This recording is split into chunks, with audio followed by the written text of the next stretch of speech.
It's the hottest alternative health fad. It boasts an impressively vast and well-stocked medical cabinet. It's endorsed by royalty and the stars, and is doing a booming trade in high street pharmacies. 500 million people worldwide claim to use it. What is it? It's a system for dosing up on a dilute solution of water. Welcome to the bizarre world of homeopathy. Homeopathy was dreamed up in the late 18th century as a way of boosting the body's vital spirit.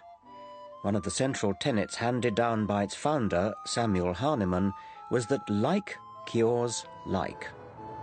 Superficially, this might sound faintly plausible, but unlike a vaccine that introduces a diminished form of a virus into the body in order to provoke its immune system, like cures like makes the unfounded assumption that what causes similar symptoms can cure those symptoms. In Hahnemann's world, dilute poison ivy cures skin rash because, undiluted, it causes a rash if touched. By the same principle, red onion can alleviate streaming eyes and snake venom stiffness. But amazingly, homeopathy gets even stranger still.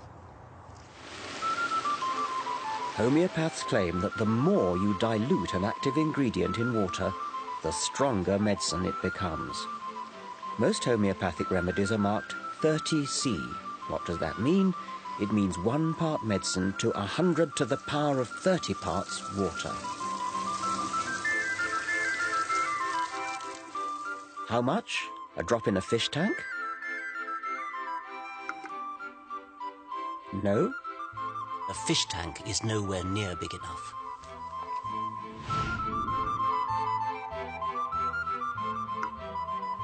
The swimming pool doesn't provide enough dilution. Not even a lake. What about a drop in the ocean?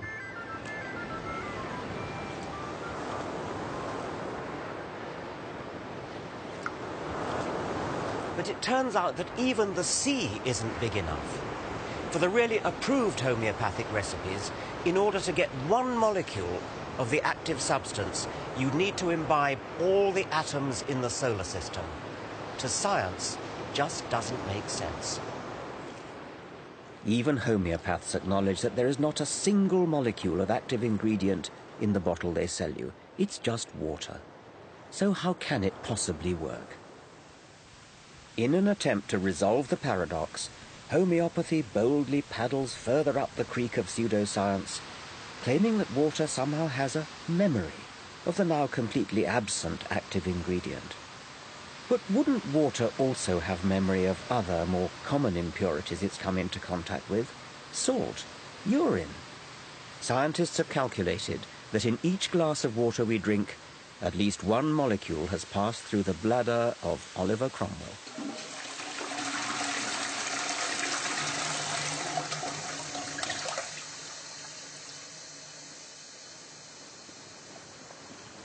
Incredibly, you and I are paying for this unproven industry through our taxes. Despite the National Health Service's net £540 million deficit for 2006, the refurbishment of the Royal Homeopathic Hospital was part funded by the NHS to the tune of £10 million. That's equivalent to 500 nurses' salaries. Right here on the floor, here's a point to illustrate. Wooden floors, very unusual in a modern healthcare facility. This hospital was only completed 18 months ago. So this is our main clinical area. The homeopathic profession is unregulated by government. You can call yourself a homeopath without any qualification, training, or even insurance. After all you're doing is dishing out water solution. But Peter Fisher, clinical director of the hospital, is a medically trained rheumatologist. I see Prince Charles over there. Yep. Oh, yes, great friend of ours. These are the homeopathic medicines that are in daily use. This is one, for instance, it has quite a strong evidence base, Rostock, which is poison ivy. Right, okay. I want to know how someone highly qualified in real medicine can make such a leap of faith. I agree there is a plausibility problem, you know, and I pinch myself from time to time. I quite regularly pinch myself. You know, is this really happening? You know, the fact is I couldn't stop what I do now, even if I wanted to. My patients wouldn't let me. Yeah. They say it helped. So how are things? Well, very much better since we last saw you.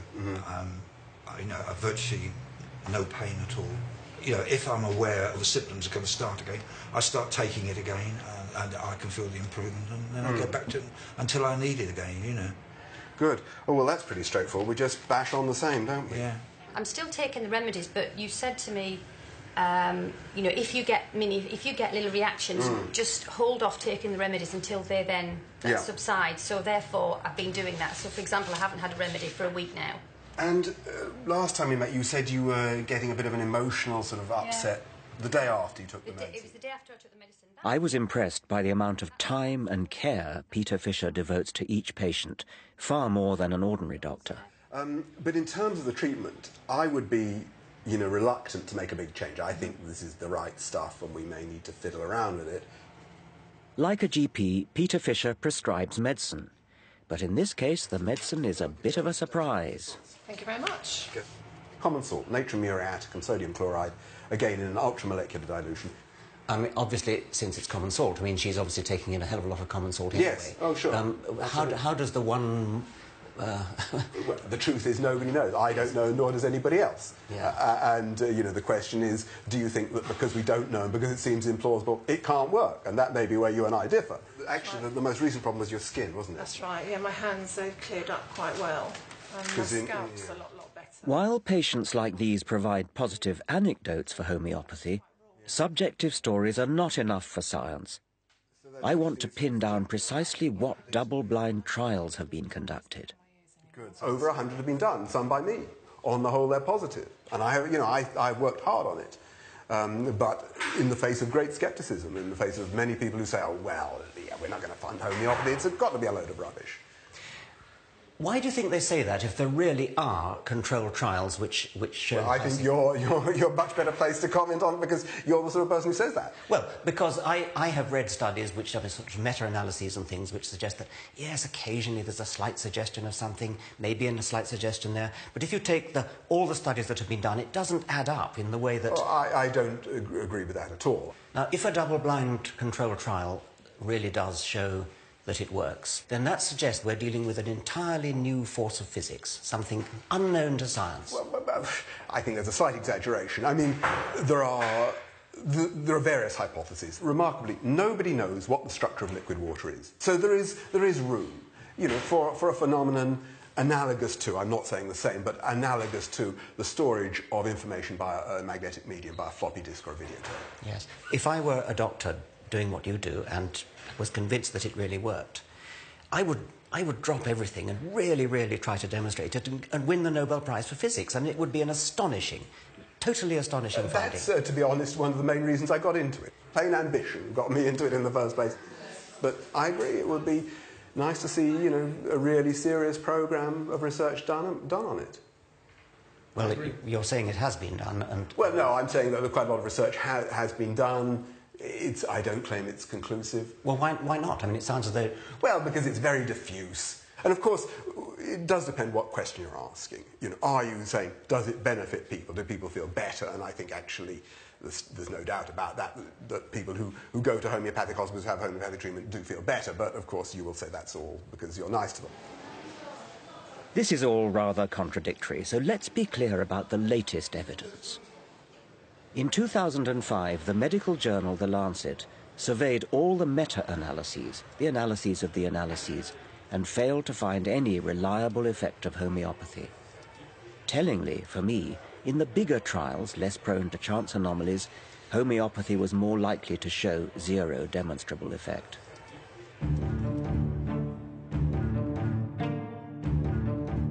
And yet, despite the lack of robust evidence, homeopathy thrives. Many clinicians look on in horror at the unlevel playing field of trials and evidence for medical licensing. In 2004, American trials seemed to show that the drug Herceptin could halve the death rate for a particularly virulent form of breast cancer. This was a major breakthrough. Patients understandably clamoured for the new drug, but unlike in the world of homeopathy, the claims of scientific medicine are tested rigorously, and that takes time. Accordingly, the licence was delayed. We went through a period of a year or two when Herceptin, quite rightly in my opinion, was held up for the treatment of breast cancer until all the evidence was there. So we had extremely rigid cost-effectiveness analysis before we could use Herceptin. And, OK, there was a short passage of time when it seemed unfair.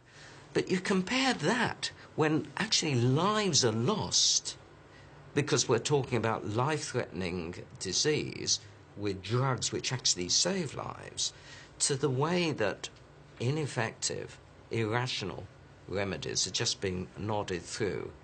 I mean, it makes you weep.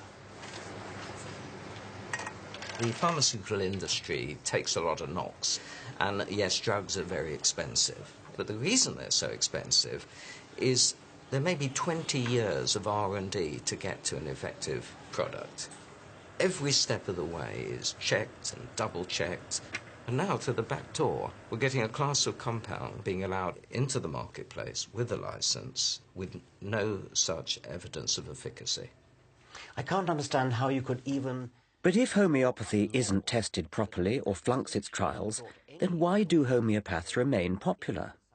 A lot of them owe their success not to the homeopathy, but to the fact they are decent people. They have time, they're compassionate, they look the patient in the eye, they talk to someone for an hour. These are nice people.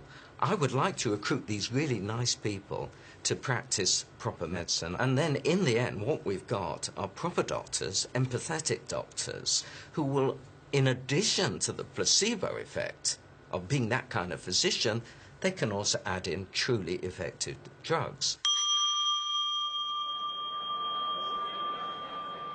Clinical trials show that homeopathy simply cannot match up with safe chemical drugs. Yet in the realm of petty ailments like sore eyes or itchy scalp, homeopathy is probably innocent enough.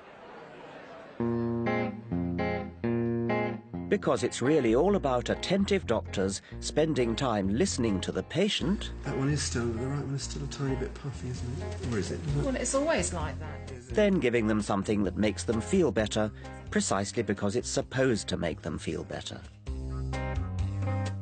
I think it's all down to the placebo effect.